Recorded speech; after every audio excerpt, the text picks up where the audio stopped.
When Lulu Went to the Zoo, by Andy Ellis. Welcome to a magical story time with Arsal Reading Club.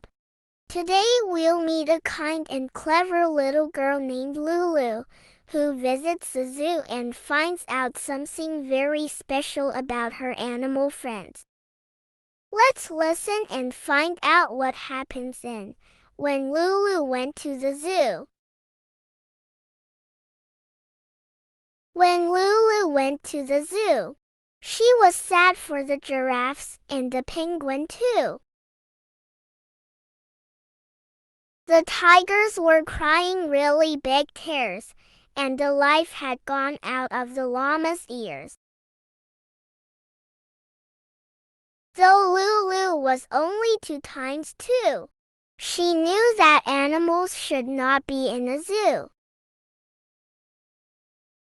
And though Lulu was the size that Lulu should be, she found that she might, though it was a bit tight, fit through the bars of the cages with ease, and chat with the animals as she swung through the trees. She had to be careful so nobody saw.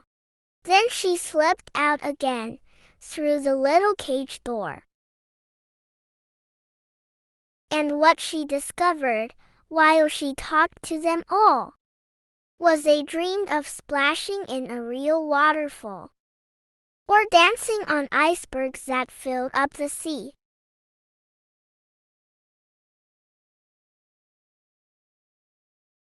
Or flying in the sky, flamingo or bee. In short, to know how it feels to be free. She whispered to the animals, "You can come to my house. There's room for you all, from elephant to mouse."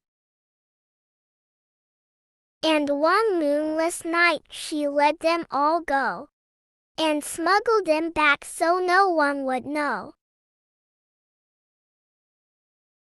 And they lived with sweet Lulu in sweet Lulu's house. But there wasn't quite room for elephant and mouse. The fridge was too full of penguins and seals. There was no room for food, so no one had meals.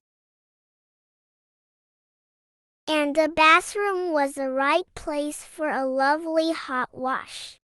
But the bear in the bathtub was a bit of a squash. Though Lulu loved them with a love very deep, it was never an easy secret to keep.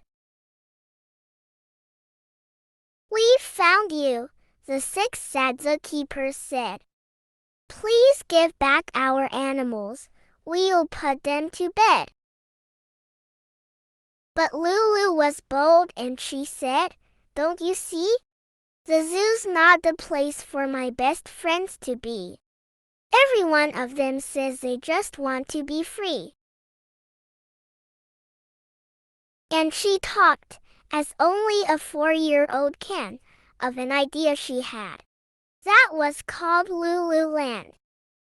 Lulu and the zookeepers imagined a place where each of the animals had oodles of space.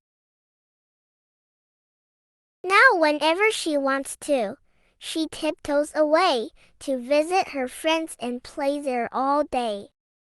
Welcome to Lululand. But on warm, moonlit nights she invites them all back when no one is looking.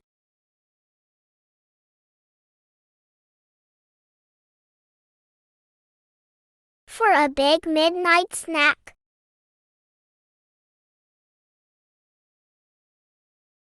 And that's how Lulu made a place where every animal could be free, Lululand.